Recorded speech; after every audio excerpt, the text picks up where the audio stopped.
Yang selanjutnya, aqobah yang berikutnya adalah aqobatul bawa'is. Dalam peta ibadah kita harus melampaui, kita harus melewati aqobah, tanjakan berupa bawa'is. Bawa'is itu motivasi yang mendorong supaya mau ibadah. Sebab manusia diciptakan oleh Allah diberi nafsu. Nafsu itu adalah satu, suka malas. Betul nggak? Ada malasnya nggak? Ada malasnya nggak?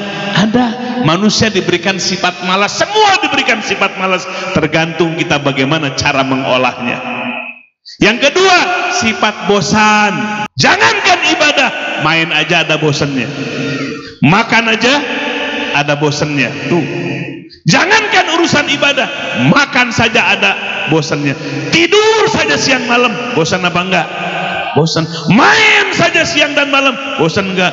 Makan saja tiap hari, bosan enggak? Bosan, apalagi ibadah. Nah, manusia diberikan bosan apalagi dalam ibadah, maka harus melewati aqobatul bawa'is, motivasi, cari pendorongnya.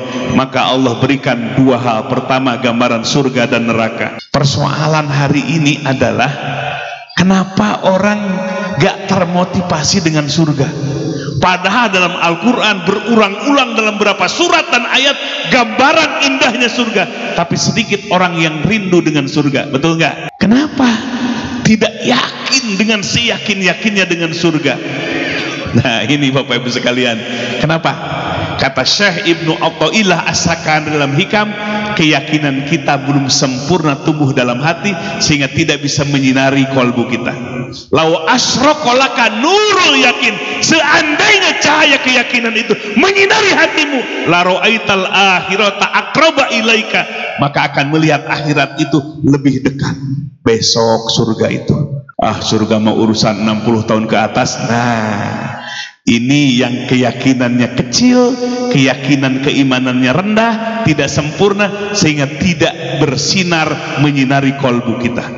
Kalau keyakinan itu menyinari kolbu kita, melihat akhirat itu dekat dengan kita besok. Hari ini apa? Persiapan dan pembekalan diri. Bayangin, Nabi ditanya apa surga itu? Mala ainun ro'at, apa-apa yang belum pernah dilihat oleh mata. Wala uzunun sami'at, belum pernah keindahan suaranya terdengar oleh telinga kita. Wala khotoro fi qalbil bashar, belum pernah terbayangkan dalam hati kita. Itulah indahnya surga. Kabita apa hente? Kabita hente. Kalau kabita harus jadi motivasi. Di saat ibadah kita malas, di saat ibadah kita bosan, bangkitkan dengan surga yang dijanjikan oleh Allah. Apakah surga itu baru janji atau sudah ada? Sudah ada. Maka Nabi dalam proses Mi'raj melihat surga. Indaha jannatul ma'wa, di sisi Sidratul Muntaha ada ma'wa. Ma'wa itu tempat tinggal dalam bahasa Indonesia. Apa? Al-jannah, surga, kebun yang indah. Jadi surganya sudah ada. Beda dengan kampanyenya politikus. Kalau janji politikus itu sudah ada belum? Baru janji katanya. Janji akan memakmurkan masyarakat, berjanji akan menggratiskan pendidikan, sejuta janji. Tapi sayang baru janji. Kalau Allah janjinya sudah ada surganya. Cuma sayang keyakinan kita, iman kita dalam hati kecil, yankus, berkurang, sehingga tidak bisa bersinar dan menyinari kolbu kita. Ayo Bapak Ibu sekalian, jadi surga dan neraka harus jadi motivasi pendorong ibadah kita di saat malas, di saat bosan dalam ibadah.